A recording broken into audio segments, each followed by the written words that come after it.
Hi, thanks for coming to my poster. My name is Jonathan Keefe, and I'll be presenting a project that I did with my collaborator, Amelia Pokta, and my advisor, Viola Sturman at UC San Diego, which is now impressed at Scientific Reports. So in this study, we sought to answer the question, does exogenous attention improve perception by facilitating processing at an attended location, suppressing processing at unattended locations, or both?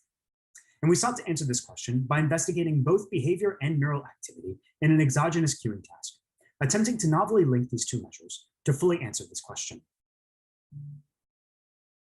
So we had subjects come into the lab and do a crossmodal cueing paradigm in which a salient auditory cue preceded a masked Gabor patch target.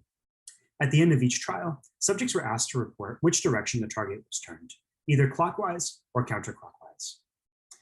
It's important to note that this cue was completely uninformative and was presented randomly from either the left, right, or center of the screen. Subjects were told to ignore this sound because it would not give them any information about where the target would appear or which direction it would be turned, which was true. Now, while subjects performed this task, we recorded neural activity over both frontal and occipital cortex using EEG. This gave us two measures of neural processing in the task, both behavior and EEG activity following the cue. The most important condition in this task design was our central cue condition, which served as an alerting signal that the target may appear, but did not selectively direct attention to either of the peripheral locations. So this condition served as a baseline. This allowed us to isolate spatially specific attentional activity by comparing behavior and neural activity following the peripheral cues, which selectively directed attention to the periphery, to that following the central cues that did not selectively direct attention. And in fact, EEG activity over frontal cortex confirms that peripheral and central cues did direct attention in this way. Check out the poster for more information about this frontal ERP component, the shift-related positivity. But now let's get into the results. We'll start by looking at behavior in the task, which will tell us whether the target processing was enhanced at the cued location, suppressed at the uncued location, or both. So I'm going to plot accuracy on the task for each of the three cue conditions, starting with the central cue condition that will act as our baseline. If target processing is enhanced in a condition relative to the baseline, then we would expect to see higher accuracy. Conversely, if target processing is suppressed, then accuracy should be lower.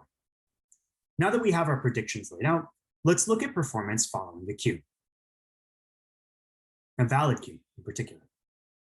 We see that accuracy following a valid cue is above baseline, indicating that target processing was enhanced at the cued location. Now let's compare this to the invalid condition. We see that performance was better following valid versus invalid cues, indicating a classic exogenous cueing effect.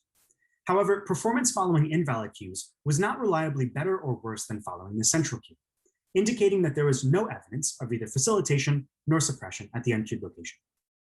This suggests that exogenous attention may operate simply by improving perception at an attended location. But we can compare this to the activity we observe over visual cortex to see whether visual processing itself changes in the same manner. Before we look at the neural data, though, I wanted to point out that each of these behavioral conditions has a neural analog. Because the validly cued targets are presented at the location of the cue, their processing would have been influenced by activity in visual cortex contralateral to the cue, and targets presented in the opposite location of the cue, here the invalidly cued targets, would be influenced by activity in visual cortex ipsilateral to the cue. For our baseline condition, we would look at average activity across both hemispheres in response to the central cue. Now, we can look at EEG activity over visual cortex to directly investigate how exogenous attention affects neural processing. We'll be looking at a posterior ERP component named the ACOP to test this question. Now, the ACOP is a positive ERP component over parietal occipital cortex, contralateral versus ipsilateral to a salient peripheral cue. Previous work from our lab and others has shown that it indexed the visual cortical biasing of processing in visual cortex by an exogenous attention. And so I'm going to go ahead and plot the ERP now. On the x-axis, we once again have time from cue onset, and on the y-axis, we have microvolts of neural activity, with negative plotted up. There are three lines plotted, corresponding to activity over parietal cortex, parietal occipital cortex, I should say, ipsilateral and contralateral to the peripheral cues, and bilateral to the central cues. The gray area here is our a priori time interval for the ACOG.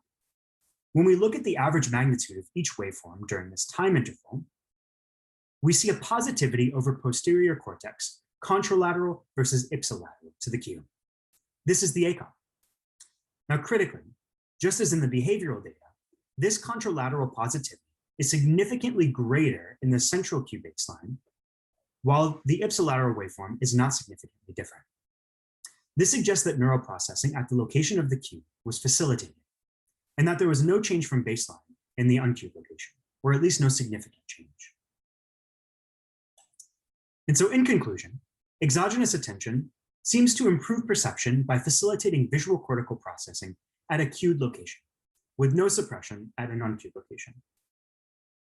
This finding implicates a difference in the neural mechanisms of exogenous and endogenous attention, as other research suggests that endogenous attention relies on both facilitation and suppression.